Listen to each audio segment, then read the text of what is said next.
Guyane, actualité. Nous sommes donc devant le cimetière de Cayenne, juste à côté des pompiers, avec Madame Rennes qui est la maman de Kenny qui est décédée il y a un an, jour pour jour, devant elle. Elle va nous parler de cette marche. Est-ce que ça représente pour elle? Bonsoir Madame Rennes. Oui, bonsoir. Alors merci en tout cas d'être en direct avec nous sur Radio Pays. Une marche organisée contre la violence aujourd'hui, lidérée par l'association Trop de Violence. Est-ce que vous avez besoin de cette marche pour donner comment dire, un souvenir à votre fils? Moi, je demande justice parce que ça fait un an. Jusqu'à maintenant, j'ai pas de nouvelles. J'en sais rien. Et moi, je veux savoir pourquoi on a tué mon fils et qui a ordonné de faire ça. C'est tout ce que je demande. Je veux la justice. Alors, justement, jusqu'à maintenant, on n'a aucun coupable. Personne n'a été arrêté. Moi, j'ai pas de nouvelles. J'en sais rien. Que disent les autorités, justement? Eh ben, je les vois pas. Moi, j'en sais rien. J'ai pas de nouvelles. Je peux rien vous dire sur ça. Je sais pas. Alors, votre fils est décédé à Zéphyr, on l'a tué devant vous. C'est un choc impressionnant. Comment vous le vivez depuis un an? Eh ben, il y a un grand vide parce que c'est le seul enfant que j'avais. Mon fils n'était pas un voyou, comme on dit. Il n'était pas voleur. Il faisait pas de business, comme certaines personnes disent. Il n'était pas dans des business. Il n'était pas dans des trafics d'or ni de stupéfiants. C'était un travailleur. Il faisait des jobs, il travaillait. Et lorsqu'il avait besoin de quelque chose, moi, sa maman, je faisais tout mon possible pour lui donner. C'est un enfant très calme, poli. Tout le monde peut vous le dire. Vous pensez que c'est une erreur? Je ne veux même pas penser à ça, moi je ne sais pas. Parce que mon fils est sorti travailler, il est rentré, j'ai eu le temps de parler avec lui pendant 20 minutes. Il a eu le temps de manger sur sa main un sachet de poubelle qu'il allait mettre dans une voiture. On lui a donné des balles, moi je pensais que c'était des pétards, puisque je sais qu'il n'a pas de problème, moi j'ai pas de problème. C'est lorsqu'il est revenu près de la maison, j'ai vu un gars près de lui, j'ai vu qu'il a parlé pour la personne, il a dit mais je ne vous connais pas moi, pourquoi vous me suivez? Moi je ne suis pas quelqu'un qui a problème, je n'ai jamais eu de problème. Qu'est-ce que vous voulez? Lorsque j'ai entendu ça, moi je me suis rapprochée près de la porte de la maison, j'ai dit mais qu'est-ce qui se passe? C'est là que la personne s'est retournée, j'ai vu qu'il avait un revolver à la main. Je dis, c'est quoi ça, ce jour ou quoi? C'est pas un jeu. C'est après que lorsque j'ai dit ça, pendant 5 minutes, le gars il est resté devant moi. Ensuite, il a tiré sur mon fils. Mon fils était debout, il est tombé. Là, c'était la 3e balle qu'il prenait. Moi, je ne savais pas qu'il avait reçu des balles. Moi, je pensais que c'était des pétards. Et moi, je suis restée debout. Et c'est là que quand j'ai vu mon fils assis à terre, j'étais sur le gars. Je lui ai dit, mais qu'est-ce que vous avez fait là? Pourquoi vous avez tiré sur mon fils? Il va mourir, mon fils. Qu'est-ce que vous avez fait là? Pourquoi? Qu'est-ce qu'il vous a fait? Pendant 20 minutes, il était devant moi. Aucun moment il a parlé. Aucun moment. Vous avez revu ce monsieur? Ah, je ne peux pas vous dire puisqu'il avait un truc au visage. Alors, je ne peux pas vous dire qui c'est pas. Moi, je ne sais pas. C'est un moment de violence extrême que vous avez vécu ce jour-là? Ah, moi, je n'ai rien compris. Je ne vous mens pas, je n'ai rien compris. Moi, je me pose des questions. Je dis, mais je ne comprends pas. Vous voyez un psychologue depuis Non, je vois pas de psychologue, je veux pas. Voilà, non. Votre tristesse, vous la gardez pour vous, Voilà, je mets tout entre les mains de Dieu, c'est tout. Je suis une femme très croyante, je mets tout entre les mains de Dieu. Est-ce que vous pensez qu'il y a un abandon, que la justice ne fait peut-être pas son travail, puisque ça fait un an, et on ne vous donne pas de réponse, vous vous sentez peut-être un peu perdu? Non, je ne dirais pas que la justice ne fait pas leur travail, mais il y a tellement de choses qui se passent, vous savez, c'est pas facile. Voilà. D'accord. Voilà. Peut-être qu'un jour, on va savoir le pourquoi et qui a fait. Mais c'est dur. Attendre. Voilà. Okay. C'est le seul enfant que j'avais. Il avait quel âge? 21 ans quand il est mort. Cette année, s'il était là, il aurait eu 23 ans. Cette marche est symbolique pour vous? Oui. Pas seulement pour moi, mais pour les autres parents qui ont perdu leur enfant. Voilà. Parce que c'est pas facile. En tout cas, on est de tout cœur avec vous et puis on espère bien évidemment que tout cela que vous aurez une réponse afin de pouvoir faire votre deuil. Je l'espère. J'ai un espoir. Merci beaucoup, Madame Rennes. De rien, bonne soirée à vous. On va poser rapidement quelques questions à Monsieur Olivier Goudet, qui est président de l'association Trop Violence, bien évidemment, qui est là. Monsieur Goudet, bonsoir. Oui, bonsoir. Alors, merci beaucoup d'être en direct avec nous sur Radio Pays. Une marche contre la violence organisée par cet enfant, ce jeune homme qui est parti trop vite, trop tôt, 21 ans. Il était nécessaire de faire cette marche aujourd'hui?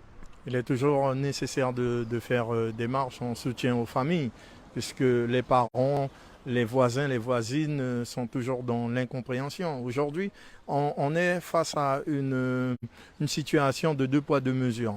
Je veux apporter au nom de l'association Trop Violence et je pense au nom de la Guyane nos sincères condoléances à ce gendarme GIGN qui s'en est allé malheureusement dans l'exercice de ses fonctions. Mais on a envie de saluer, oui, le travail colossal des forces de l'ordre qui ont pu mener à bien et la prise de ces individus. Mais aujourd'hui, je veux quand même, avec courage, et je m'adresse à sa famille, ne le prenez pas mal, mais comprenez qu'il y a deux poids, deux mesures ici en Guyane. Comment, en l'espace de 2 semaines et demie, on peut appréhender des criminels, des assassins à Dorlin et nous laisser, nous, les Guyanais, dans cette situation, dans cette détresse. Aujourd'hui, nous avons un jeune, Kenny, Théo, après plus d'1 an, sa maman, elle a témoigné, je pense, elle n'a pas de nouvelles, elle est laissée pour compte. Nous avons également Andiban Karam, un chef d'entreprise, on n'a pas de nouvelles. Il y a Dwayne Roger de Sinamari qui a été lui aussi assassiné. On n'a toujours pas de nouvelles. Et le père de famille également de Mana, M. Mangal, on n'a toujours pas de nouvelles. Et cette marche aujourd'hui, elle est importante au nom de toutes ces victimes. Et là, j'en ai cité que 4, mais il y en a beaucoup plus. Le jeune de la cité de Cogno. Il y a énormément de jeunes qui tombent sous les balles. Alors, on nous fait croire, on veut nous laisser croire que ce sont des règlements de compte bien souvent. Mais non, on peut dire aujourd'hui que la société où travaillait Kenny, par exemple, elle est là, en soutien. Nous avons posé les questions. C'était un bon agent, c'était un jeune qui était rempli d'avenir, qui avait beaucoup de projets et qui prenait soin de sa maman. Et sa maman prenait soin de lui, puisque c'était le seul fils de sa maman. Aujourd'hui, elle est seule. Guyane, actualité. Et nous sommes donc à Balata, au terrain de football de Balata que vous connaissez sûrement. Et nous sommes avec monsieur Daoudi Yaya qui est donc délégué à la formation et à l'insertion. L'insertion de la ville de Matoury, désolé. Alors merci en tout cas d'être en direct avec nous sur Radio Pays. Alors aujourd'hui, une journée de l'insertion qui va se passer ici dans ce terrain de football de Balata. Qu'est-ce que c'est concrètement ? Alors en fait, c'est une journée qu'on a souhaité transversale et festive. Transversale pourquoi ? Parce qu'on a souhaité qu'il n'y aura pas que de l'insertion professionnelle. On a souhaité aussi qu'il y aurait de l'éducation, il y aurait aussi le sport, mais il y aurait aussi le CCAS avec, pour donner un cachet intergénérationnel, mais aussi le DSU. Donc élargir un petit peu de telle façon qu'il y aura énormément de services qui seront présents aujourd'hui, qui vont accompagner un petit peu cette journée de l'insertion qui peut se résumer à un job dating traditionnel. Alors justement, aujourd'hui, pour bien comprendre les choses, ici même, on pourra venir de 8h à midi, non seulement pour essayer de trouver du travail, mais aussi participer à un tournoi de football, écouter de la musique, avoir plusieurs activités, c'est bien cela. Tout à fait, tout à fait. Vous voyez déjà depuis là où on a le stand entraide, un stand entraide. Donc il y a la santé que j'ai oublié de dire aussi, parce qu'on vient aussi pour se renseigner renseigner. Il y aura tout à l'heure un bus aussi pour mesurer son taux de cholestérol, etc. Donc il y a le CCAS pour donner l'animation aussi aux personnes âgées, à nos gongons aussi qui ont le droit de venir ici. On va même les chercher parce que le CCAS il s'est organisé pour que les personnes qui ne peuvent pas venir, donc on ira les chercher. À côté de ça, on a le bus France Service qui sillonne déjà dans tous les quartiers de Matoury. Mais là, aujourd'hui, il est installé ici justement pour donner aussi un cachet multi-service avec les services de la CAF, les services de Pôle emploi, les services de la sécurité sociale. Il y a les animateurs numériques qui sont là. Mais on a aussi tout à l'heure une scène sur laquelle il y aura des concerts aussi pour essayer que cette journée a ce cachet festif. Il y a des jeux gonflables pour les enfants qui sont en train d'être installés. Comme ça aussi, les jeunes, les parents surtout, viennent avec leurs enfants, passer une petite matinée à jouer avec leurs enfants, etc. De l'autre côté, vous voyez qu'il y a le terrain de foot qui est déjà pris. Du moins, ils sont déjà là, donc ils ont envie de faire ce tournoi-là. Et je vous remercie de nous avoir donné ces cadeaux-là qu'on va distribuer tout à l'heure. Et donc après, il y a les stands qu'on ne voit pas d'ici, mais on peut y aller faire un petit tour tout à l'heure si vous voulez.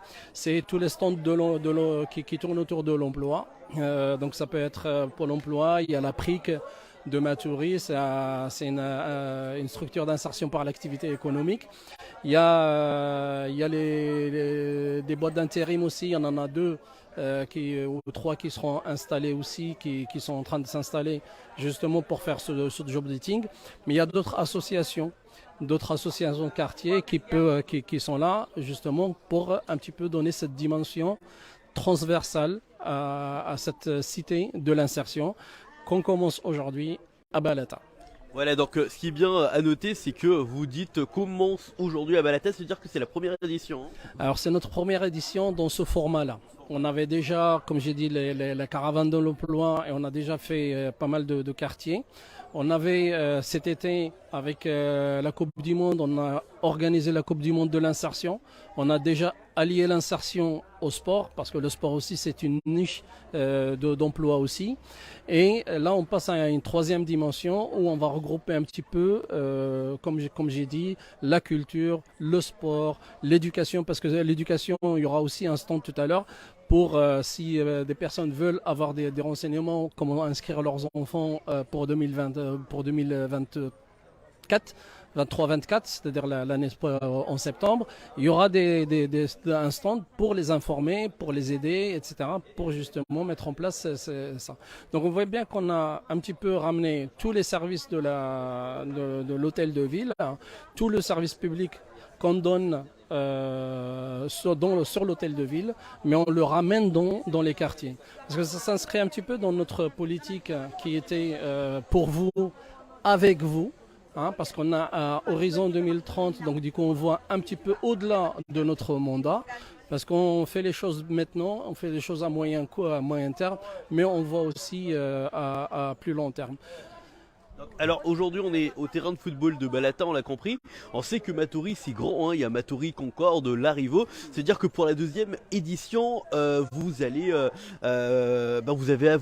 avoir le choix de pouvoir vous implanter. Oui, non, mais on a par exemple des quartiers cibles. On a le quartier par exemple Balata, Mogès, Cogno-Larivot, Cogno-la-Mirande. Déjà, ces quartiers-là sont ciblés, ça va être de priorité. Après, ça n'empêche pas d'en faire peut-être une dans le centre-bourg, mais on pourra aussi faire une finale annuelle. C'est ce qu'on va faire, une finale annuelle. À chaque fois, on fait une finale annuelle, soit dans le centre-bourg, soit par exemple à Carrefour, comme on l'avait déjà fait l'année dernière. Donc faire une journée pour finaliser l'année. Donc ça sera bien, on appellera ça la finale de la cité de l'insertion. Donc on a de l'ambition. Donc là je travaille avec tous mes collègues qui sont Daniel Castor, Sandrine Jacques, Madame Francesca Félix ou alors Madame Delard. Donc ça c'est tous les élus qui m'entourent dans cette dans cette action d'aujourd'hui. Outremernews.fr, le site de l'actualité Outre-mer, 24 heures sur 24 et 7 jours sur 7. Retrouvez la chaîne Outremer News sur YouTube.